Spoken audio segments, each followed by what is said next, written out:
I went undercover inside the UCLA Palestine Solidarity encampment, and today we're going to talk about what I saw on the inside.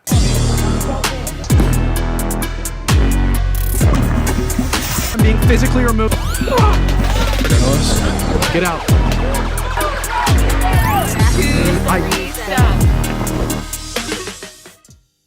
So I was there Thursday, Sunday, Monday, Tuesday, Wednesday. I was undercover Sunday and Monday. We'll start with Thursday. So on Thursday, when I got there, the encampment was very small. The walls were made out of pallets. They weren't very high, but the entrances were guarded.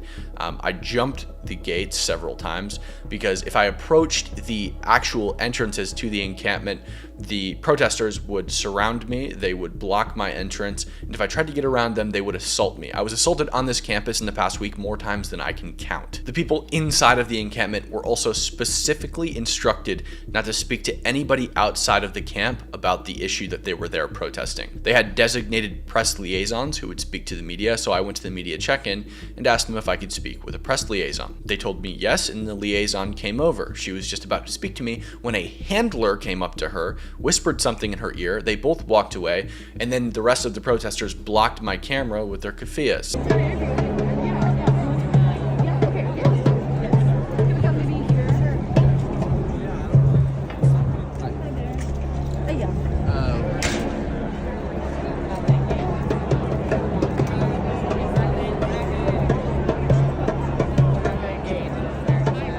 We just want to have a conversation with somebody. Wait, why won't you guys have a conversation?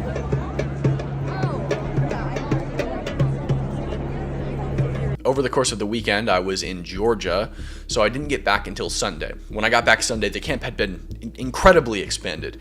It has now absorbed 2 buildings, Royce Hall and the library. And I would just like to remind you guys that this is public property. They're not allowed to do this. It's against the law to restrict the free movement of people in a public space. The walls are now 8 feet tall. Campus security is aiding them. There is a sort of bike rack barrier directly in front of the wall of the encampment, and then about 5 feet in front of that barrier, there's another barrier, and campus security walk in between it to protect the encampment. This allowed the protesters to create choke points. They now have 2 buildings as barriers and campus security protecting them in the front. You can see right here, the wall is all along there, and this is where CSC is actually like aiding in the choke point process for these protesters.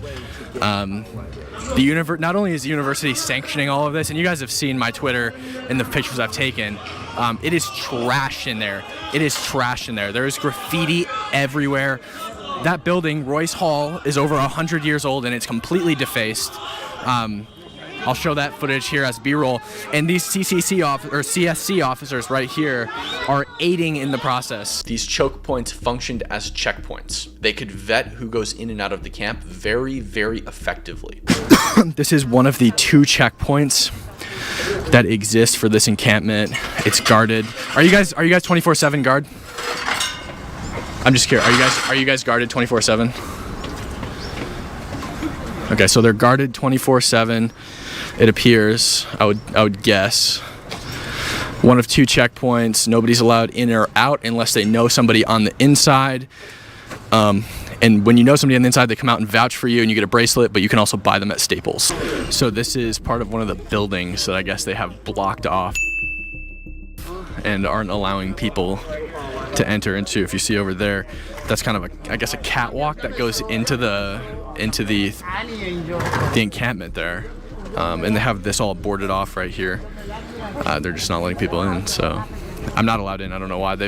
As soon as they saw me, they seem to have put umbrellas up. So Sunday, while I was there, I brought a keffiyeh with me. My friend Nick also had one with him. We walked and moved as one of them. What they told us when we approached the checkpoint was we needed to know somebody inside the encampment that could vouch for us in order to get inside. I pretended to call my friend who was inside the encampment and pretended that I couldn't get a hold of him, then approached the checkpoint and talked to the woman who was guarding it and asked them if they needed anything, any resources, water or anything that we could run to the store and go get while we waited for our friend to respond. She told us no, that they were good. Sort of how it works is internally they appoint guards within the camp. These are students, these are members of the public who have come out to protest, able-bodied people who can guard the encampment and fend off against anyone who tries to get in. Again, this is public property. So Nick and I walked around for a little while. We sort of blended in with the protesters outside of the encampment. We stood with them as they shouted at Jewish students, and then they ran a Jewish person off of the premises. After that, one of the protesters outside of the camp said, "Hey, my N-word, where are all the Jews at?" Look at the settler! He runs away from his area. Of course.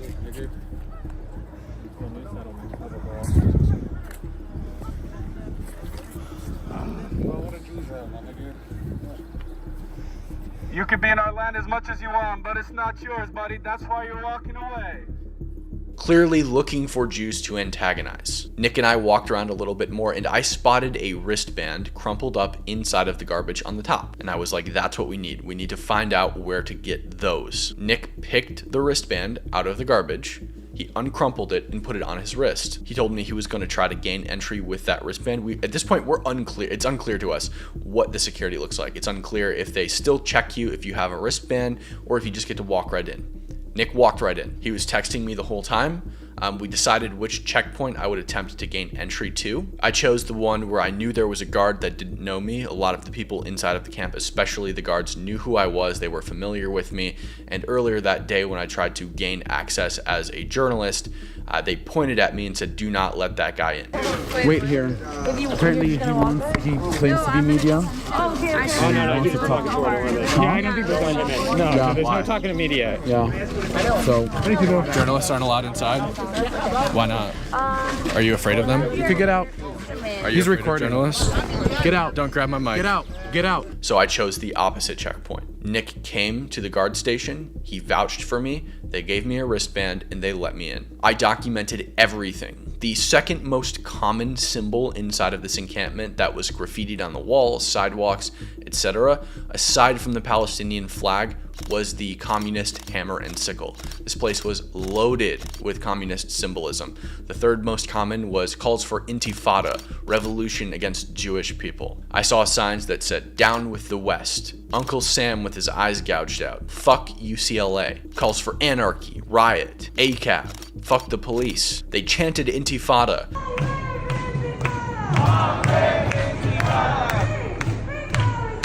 They read communist literature at their assemblies, which I attended. And ironically, one side said, "Abolish walls." You know, as these people have established an 8-foot wall on public property, with the stated intent of keeping people out. Another interesting thing I noticed was their rules. On their rules, it said, "Do not sow discord or distrust. Do not talk about the issue that we are here to protest with people inside the camp." Why can't you talk about the issue? Do not speak to the press. What are you afraid of?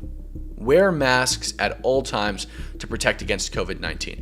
Now, I want to tell you, they will give you this affront and tell you that they are trying to protect people against COVID-19. That is not the case. These people wear masks to conceal their identity. As somebody who was on the inside for 2 days, these people intentionally wear masks because they know they are committing crimes. On Tuesday when I was there, I was trying to get a shot of EMS taking somebody out of the library. I was surrounded by protesters who blocked my movement while I attempted to get a shot.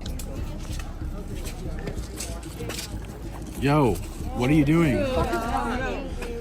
Who are you? Yo, security, this. What is going on? Why do you guys think you're allowed over here and I'm not? We're not allowed over here. Why are you here then? What's going on right here? I was just filming and they've all surrounded me. And as they assaulted me and stole things, they shouted, "Masks up! Masks up!" And I want to be clear with you, with what I saw inside the camp, all of the communist symbolism, these people are communists. I think the majority of students who have come to support probably are there for the Palestinian cause, whereas the ringleaders are there to indoctrinate people into communism. You can't have a successful communist revolution without convincing a group or groups of people that they are oppressed. Nobody will start a violent revolution unless they think somebody is pitted against them or their friends. College students are attracted to this type of scene because it's like a constant party, right? You're inside of an encampment on public property. You're doing a rebellious thing. You're not supposed to be there. Inside, they're drinking alcohol. They're smoking marijuana, ironically against their rules, but as soon as you enter the camp, all you can smell is pot. It is a 24/7 party for them. So these people come for the fun. And when you're constantly around people and you make friends with people who have a certain idea or are interested in a certain thing, naturally that thing rubs off on you. For me, it was hockey. When I was a kid, my best friend was a die-hard hockey fan. It didn't take long for me to become a die-hard hockey fan who knew the names of every single person on every single roster on every team. Being in this environment radicalizes people. It, in their head, justifies any action of violence taken against anyone who does not believe in their cause. And they were violent. I personally was assaulted more times than I can count. I had things stolen from me. I have friends who were assaulted and had things stolen from them. This is the natural progression of the school allowing them to do this. It emboldens them. First, you allow them to establish a camp that they're not supposed to establish. It's not school sanctioned. They get away with that. Now they're emboldened to expand the camp when the security protects them. Now they've created checkpoints. They want to control who goes in and out of the camp. Well, how do you do that unless you're willing to assault them? You don't have support from the police. The only way to keep people out is to take matters into your own hands. And that's exactly what they did. Here's where it gets interesting. Monday, I went in undercover again with Xavier DeRusso from PragerU. We walked around, we documented anything that was new, we went on their march, and while they were distracted at their march, we went back to the camp. We entered, I went to a quiet part of the camp, in a building, I strapped my GoPro to my chest, I put my mic in my sleeve, and zipped my coat back up. I walked to the center of the camp, I unzipped my coat, pulled my GoPro out, pulled my mic out, and asked them who was funding the camp. Because they have tens of thousands of dollars worth of food, water, sanitary supplies, feminine products, hygiene, deodorant, toothpaste, toothbrushes, etc., etc. So I asked them who was funding it. Immediately, they all surrounded me, they locked arms, and refused to allow me to move forward, backwards, or to the side. I was being detained by them, unlawfully imprisoned. This guy's What's up, guys? fake and dangerous. No, we're not allowing people to, like, allowing media in or anything, so... Well, it's public. It is public space. Yeah, but we're still gonna have to ask you to leave. You can ask me, but that doesn't mean I'm going to do it. Just to be clear with what we're doing. You're going to just need to be able to leave. I can leave, but it is public property, and I think I'll remain. Okay, I understand that, but you need to leave. Why do I need to leave? Out of my face. Why do I need to leave? Okay, we're just gonna stand here then. Okay. That's fine. Who funded all of this anyway? Are you kidding me? Wait, we don't lock him. You guys are locked around me? I told them that what they were doing was a violation of California penal law, and they then formed a horseshoe shape around me. They locked arms. There was probably, I'd say somewhere from 30 to 50 people, either locked arms or they had each other's shoulders like that, and they walked through me. They told me the exit is there if you'd like to leave, and I told them I wouldn't like to leave. It's public property and I'm allowed to be here. I refused to cooperate, and they moved me for about 20 to 30 minutes. Ongoing assault until I was on the steps outside of the Royce Hall quad. Just walk away. I don't know. It's public space. I don't need to walk away. You guys are trying to intimidate me away. Why do you want to be here? Why not? I'm a journalist. I'm documenting. Do you have a place? 1, 2, 3, step. 1, 2, 3, step. There's plenty of campus for you. Do you want to push me up these stairs? Go for it. 1, 2, 3, step. 1, 2, 3, step. 1, 2. Keep going, guys. 1, 2, 3, step. 1, 2, 3, step. I've got my legs all locked behind me.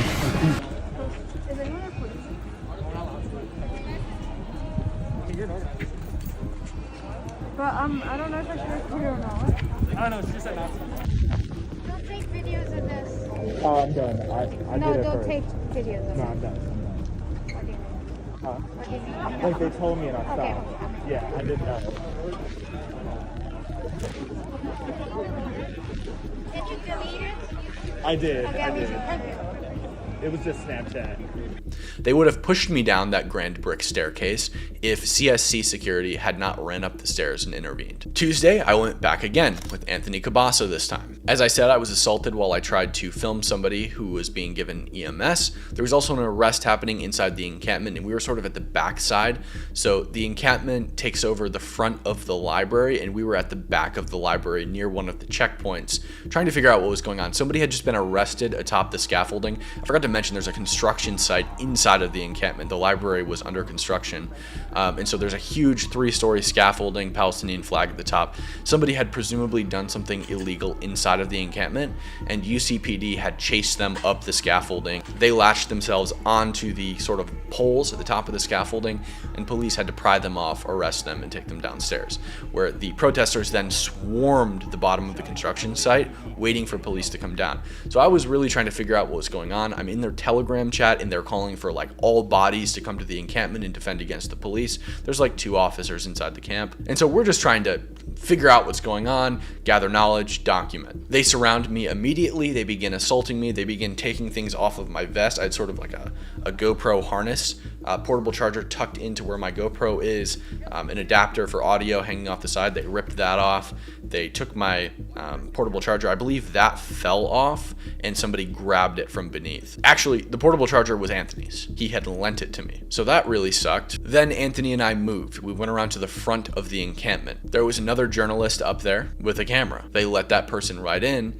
And Anthony and I requested that we be allowed in. It was the press check-in in the front. They refused to allow us in. Really enforce them? I guess we'll see. Hey, how are ya? I was trying to see if I can check in for media, please. Yeah, media check-in, yeah. Just independent. I work for a Latinx, a publication called El American. Sure. Yeah.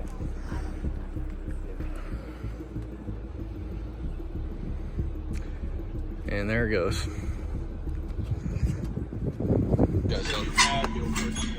Are we allowed to go? You guys Wait, why not us? How come they're allowed to go? They come to visit us. Yeah, I know, that's what I'm doing. Yeah, they come to visit me.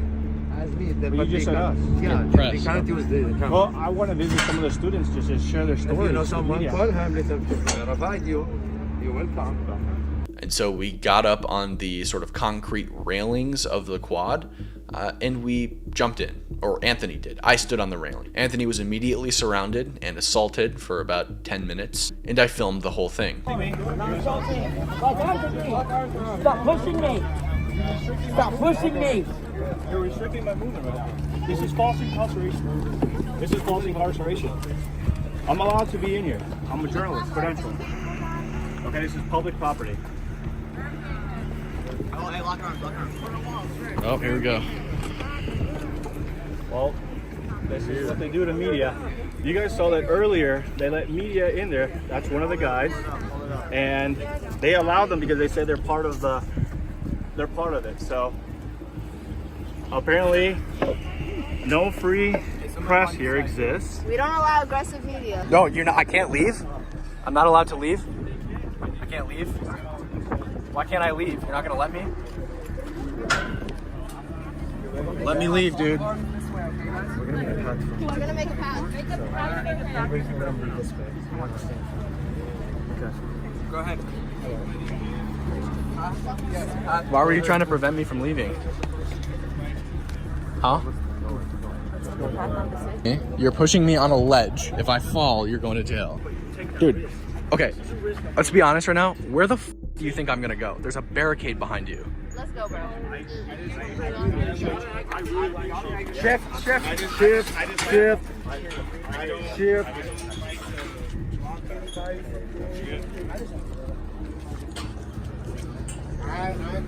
Thanks, guys. Appreciate it.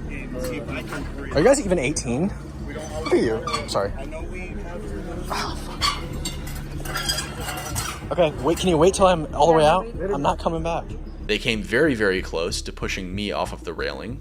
It was just a bad situation. Anthony and I had documented just about all we thought we were going to document, and we went home. It was around noon. I needed to spend some time with my girlfriend. I go home, I do what I need to do. Anthony tells me that he believes around 11 LAPD are gonna show up and clear the camp. So we head back. I get there around 7 p.m. and it was very calm. It was truly like, it felt as though it was both the calm before the storm, but it also felt like it was sort of a World War I Christmas truce kind of deal. There was 4 Native Americans there. They had signs protesting the encampment.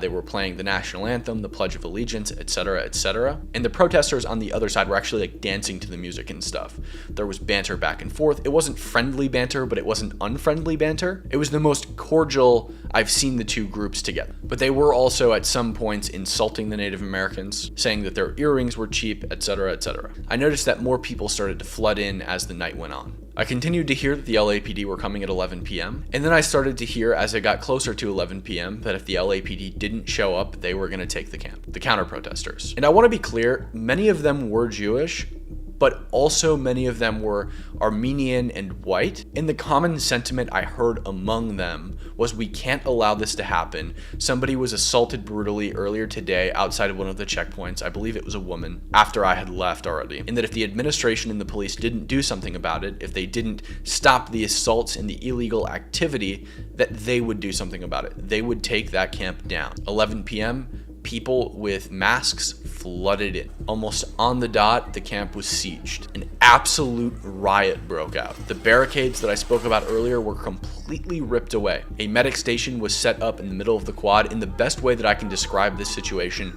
was medieval battlefield. Very quickly, makeshift weapons were fashioned, primarily on the camp side. They had that construction site in there, and they were using things from the construction site to create weapons. Metal spears, sort of like pole arms, and they were chucking these spears into the crowd. They were throwing metal objects. I know at one point like an 8-pound set of vice grips was hurled over the wall at somebody. They were throwing water bottles full of urine. They were macing, pepper spraying, and bear spraying people. The counter-protesters were throwing fireworks. They were also using bear spray and pepper spray. And they took some weapons from the protesters within the encampment. Flagpoles, some of the things they fashioned from the construction site, etc., etc. They also had shields made out of garbage cans. It was the most insane thing I've ever seen in my entire life. At around 11:15, UCPD pulled in with an ambulance. That ambulance loaded somebody up. I have no idea which side that person was on, but they were taken away.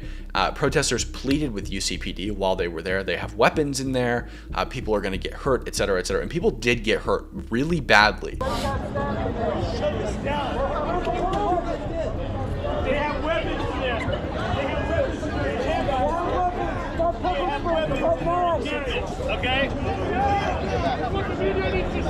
We did not see an ambulance for the rest of the night. Not a single time before I left the encampment or the campus at 4 a.m. did I see a single ambulance. The campus was completely abandoned by Los Angeles. The city turned its back while a medieval battle ensued on a public college campus. At around 11:30, I hit an emergency call button on campus. 911, what is your emergency? Hey, where the f are you guys? Sir, we're on our way. Hangs up the phone. Like I said, that was 11:30, and LAPD didn't show up until around 2:15. They formed a line around the quad and did nothing until around 3:15. They watched crime after crime after crime, assault after assault after assault. They watched bear mace be deployed. They watched people fighting with weapons.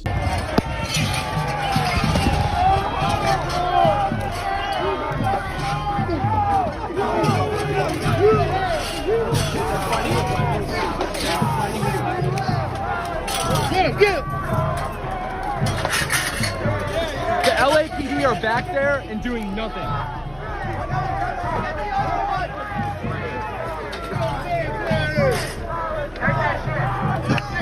They're in a line right down there.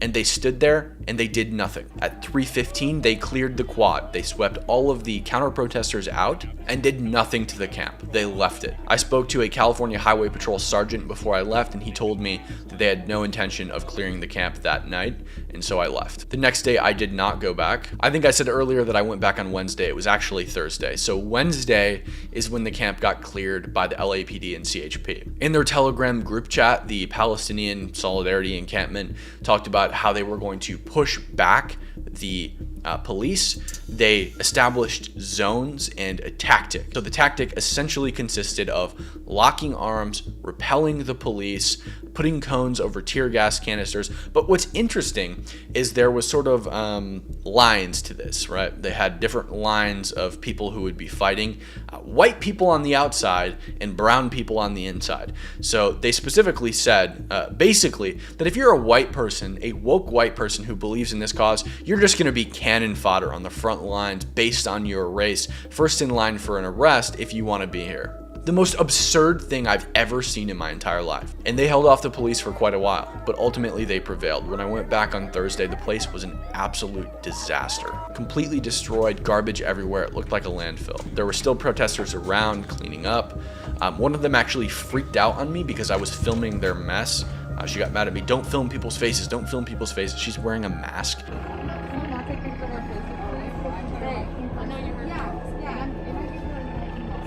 I do know you heard me, and I also know it's a public campus. Stop taking pictures of people's faces. Don't fucking ask. It's a public campus. I'm not taking pictures. It's a video. Get the fuck out of here.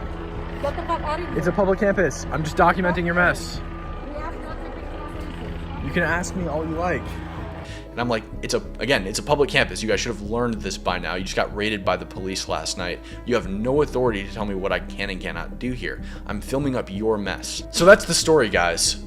This falls squarely on the shoulders of Gene Block, the chancellor of UCLA, and the chancellor, president, whatever, of any other university that allows this to happen. These are homegrown terrorists. And if it had been cleaned up when it was as small as it was on Thursday, none of this would have ever happened. Tuesday night wouldn't have happened, and I cannot believe that nobody died on Tuesday night. I thought for sure somebody was gonna die. Those like metal bike rack barricades were flying up in the air. Easily could have killed somebody. But what did you expect was going to happen? You allow students and members of the public to regularly assault people on campus, and you think that the victims aren't going to retaliate? What kind of imbecile thinks that's not going to happen? This was always coming. It was inevitable. Whether I condone it or not, of course it was going to happen. Those guys were arrested on Wednesday night, and they were released the next morning. Lock their asses up and keep them off campus. They're already planning on setting up another encampment in their Telegram group. Do something about it. I also cannot fathom the lack of response from CHP and LAPD on Tuesday night. I cannot believe that it took them from 11 p.m. to 2 a.m. to show up with must have been countless 911 calls. 6 helicopters in the sky, all over the news. Where's the LAPD? Nowhere to be seen. Expel these people or step down, Gene Block. That goes for the head of any university where this is happening.